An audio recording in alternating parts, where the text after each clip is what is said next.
Hi guys, welcome back to our YouTube channel. So in this video tutorial, I'm going to show you how to unsubscribe from all YouTube channels at once. So the first thing that you'll need to do is to open your web browser, then head on to your YouTube and then click on subscriptions.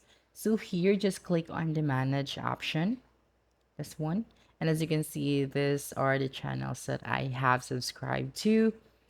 So I will going to copy the code that I will be providing in the link description.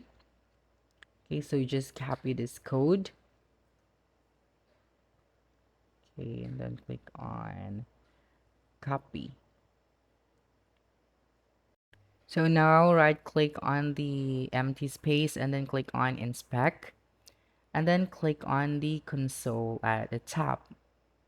So here at the bottom, you just have to paste the code and then click on enter, and it will automatically unsubscribe the channels that you have subscribed to.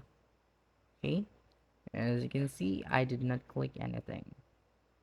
Okay, so make sure to copy the code in order to perform this action. And that's it. Don't forget to subscribe to our YouTube channel for more video tutorials in the future. Bye.